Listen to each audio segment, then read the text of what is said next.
जय हिंद दोस्तों।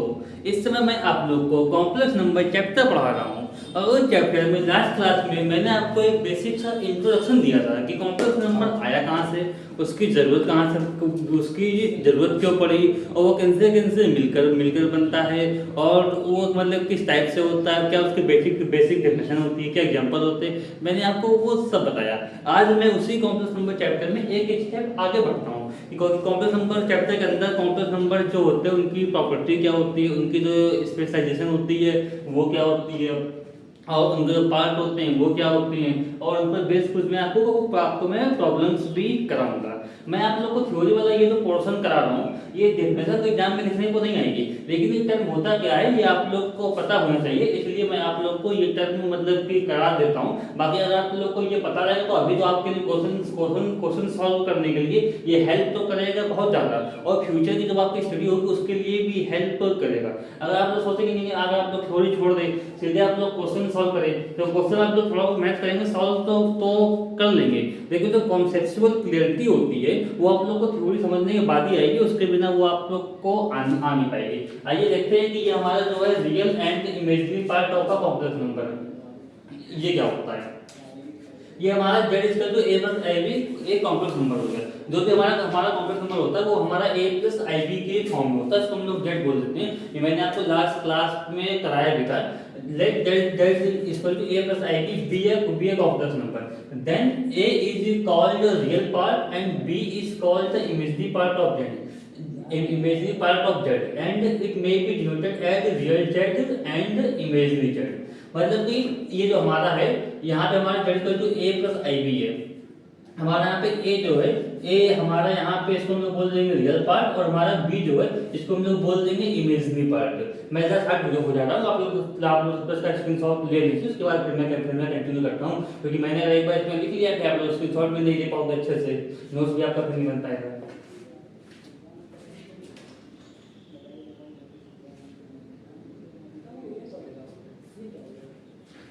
मैं उम्मीद करता हूँ आप लोगों ने इसका स्क्रीनशॉट अभी तक ले लिया होगा।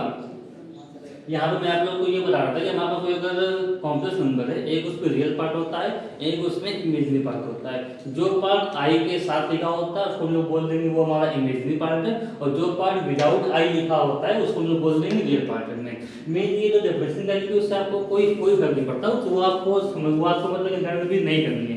आप लोग को इतना समझना है कॉम्प्लेक्स नंबर हमारा जो होता है वो ए प्लस आई बी के फॉर्म में होता है। मतलब एक टर्म होगा वो विदाउट आई होगा, दूसरा टर्म होगा जिसके साथ में आई लिखा होगा। जो टर्म हमारे विदाउट आई है वो हमारा हो जाएगा रियल पार्ट, और जो टर्म हमारा आई के साथ है उसको हम लोग बोल देंगे इमेजिनरी पार्ट। जो हमारा रियल पार्ट होगा उसको हम लोग आर ई जेड से करते हैं डिनोट, और जो हमारा इमेजिनरी पार्ट होगा उसको हम लोग करते हैं आई एम जेड से करते हैं डिनोट। अब एग्जाम्पल देखते हैं। एग्जाम्पल हमारा z इक्वल टू 2 प्लस 3 है, हमारे यहाँ पे एग्जाम्पल है z इक्वल टू 2 प्लस 3 है। तो हमारा यहाँ पे जो 2 है ये हमारा यहाँ पे हो गया रियल पार्ट, और जो हमारा i के साथ 3 है ये हमारा हो गया इमेजिनरी पार्ट। मैंने इसमें बस यही समझना था रियल पार्ट और इमेजिनरी पार्ट आप लोग आइडेंटिफाई कैसे करेंगे वो बस मैंने आपको करना सिखा दिया। बाकी डेफिनेशन इसलिए ज़्यादा इंपॉर्टेंट नहीं है, आप लोग समझने के लिए बस वही आपके बात काफी है। अब इसमें जो नेक्स्ट टॉपिक है वो आता है purely real and purely imaginary complex number. Purely का मतलब आप लोग समझते हैं, मतलब कि मिल्क तो आप लोग पीते होंगे, मिल्क में बहुत से लोग जो होते हैं वो वाटर मिक्स करके दे देते हैं, लेकिन कुछ बात ये होती है कि मतलब कि घर वाले बोलते हैं हमको प्योर मिल्क पीना है, मतलब कि मुझे प्योर मिल्क दीजिए। जो शॉपकीपर होते हैं उनसे उनसे मिल्क बोलते हैं। प्योर मिल्क का मतलब क्या हुआ, उसमें टोटल मिल्क होगा, वाटर उसमें बिल्कुल भी नहीं होगा। मतलब कि अगर हम लोग प्योर मिल्क की बात कर रहे हैं तो उसमें जो मिल्क ही मिल्क होगा, उसके अलावा और कोई भी सब्सटेंस नहीं होगा। उसी टाइप से जब हम यहाँ पे बात करते हैं प्योर रियल, प्योरली रियल मतलब उसमें जब रियल ही पार्ट हो इमेजिनरी पार्ट ना हो, मतलब रियल के अलावा कुछ भी ना हो। अब रियल के अलावा हो क्या सकता है, इमेजिनरी पार्ट हमारा हो सकता है वो ना हो, केवल रियल हो तो केवल रियल पार्ट हो तो उसको हम लोग बोल देंगे प्योरली रियल। ठीक उसी टाइप से अगर हमारा कॉम्प्लेक्स नंबर है उसमें केवल इमेजिनरी पार्ट है और रियल पार्ट नहीं है तो उसको हम लोग बोल देंगे प्योरली इमेजिनरी, मतलब उसमें इमेजिनरी पार्ट के अलावा और कुछ भी नहीं है, जो भी है केवल इमेजिनरी है तो हम लोग बोल देंगे प्योरली इमेजिनरी। लेकिन ये कंडीशन आती कैसे है, ये कंडीशन कब होगी, हमारे पास कोई भी कॉम्प्लेक्स नंबर फॉर एग्जांपल है z इक्वल टू 2 प्लस 3 है, अगर इसकी जगह हमारा यहाँ पे आ जाए 0 मतलब 2 हमारा हो ही ना, केवल हमारा यहाँ पे मतलब 3 आई हो, तो यहाँ पे हमारा रियल पार्ट कुछ हमारा बचेगा नहीं, जो भी है केवल आई वाला टर्म है, मतलब इमेजनरी पार्ट है, तो इसको हम लोग बोलते हैं ये हमारा प्योरली इमेजनरी हो गया। अगर हमारा यहाँ पे मतलब कि 3i हमारा 0 हो गया, ये वाला टर्म हमारे यहाँ पे 0 हो गया, तो ये वाला टर्म यहाँ 0 हो जाएगा, केवल जो बचेगा केवल ये वाला टर्म बचेगा। तो इसका मतलब ये हुआ कि ये हमारा केवल रियल पार्ट है, तो ये हमारा यहाँ पे प्योरली रियल हो गया। ये डेफिनेशन में यहाँ पे यही लिखी है, ये देखिए यहाँ पे z = 6, यहाँ पे कोई i वाला टर्म है नहीं, मतलब यहाँ पे हमारा कोई भी हमारा इमेजनरी टर्म नहीं है, तो जो भी यहाँ बचा केवल रियल बचा है, तो ये हमारा हो गया प्योरली रियल हो गया। और ये है z = 6i, यहाँ पे हमारे जो भी है केवल i वाला टर्म, उसके अलावा विदाउट i कोई टर्म तो है नहीं, मतलब जो भी है इमेजनरी है, रियल तो इसमें इसमें इसमें कोई है नहीं, तो इसलिए इसको हम लोग बोल देंगे ये हमारा प्योरली इमेजनरी टर्म हो गया।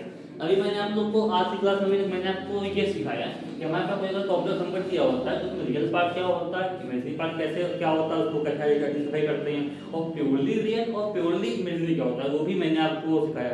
ये डेफिनेशन बहुत ही छोटी छोटी है, बहुत ही सिंपल है, ये आप लोगों के क्वेश्चन में इनका यूज पड़ेगा। ये या फिर एग्जाम में मतलब पूछ सकता है कि आप उसका रियल और इमेजनरी पार्ट बताइए, और ये भी पूछ सकता है कि इसमें प्योरली रियल और प्योरली इमेजनरी कौन से है, 4-5 कॉम्प्लेक्स नंबर देके, तो इसलिए आपको डेफिनेशन आपको लर्न होना है, या फिर आपको इसका मतलब क्या होता है वो आपको पता होना बहुत ही ज्यादा जरूरी है।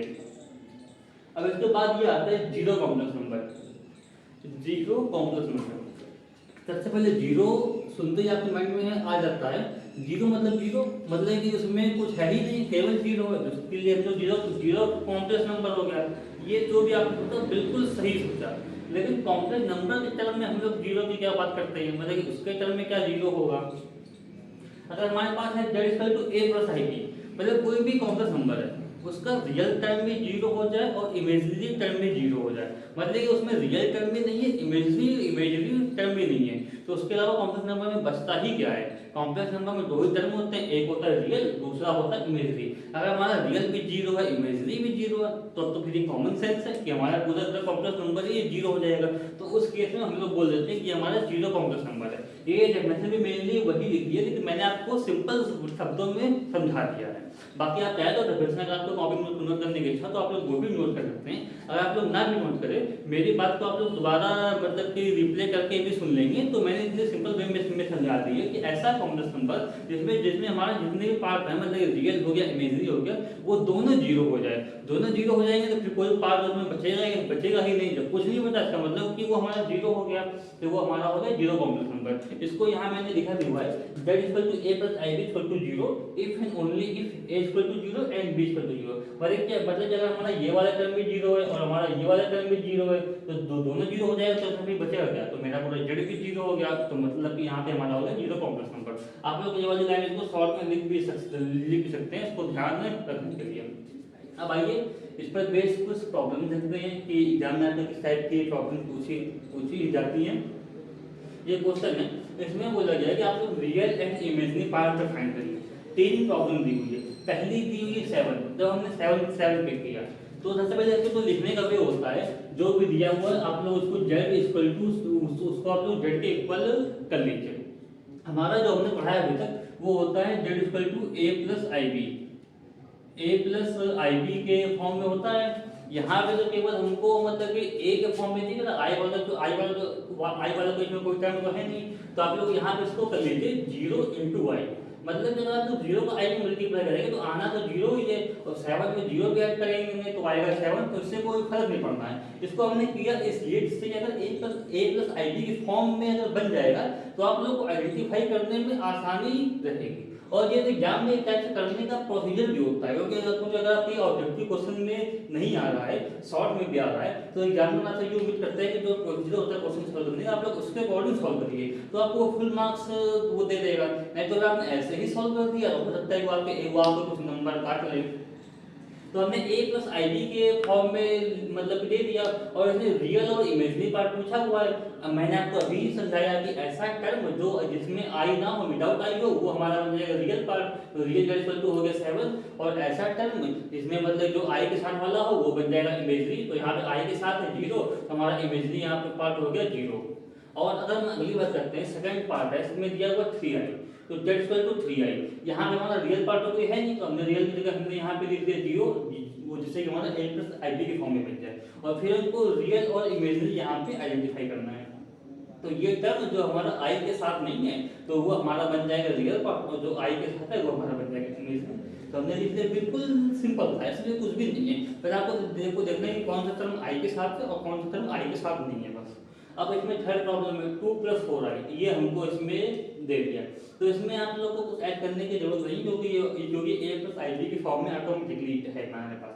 तो हमारा विदाउट आई टर्म हो गया 2, तो ये हमारा हो गया रियल पार्ट, और हमारा विद आई टर्म हो गया 4, तो ये हमारा हो गया इमेजिनरी पार्ट। ये मैंने आपको कुछ प्रॉब्लम कराई एंड कुछ बेसिक डेफिनेशन होती हैं जिनका कि आगे कंप्यूटर में बहुत ज़्यादा यूज होता है, वो मैंने आपको कराया।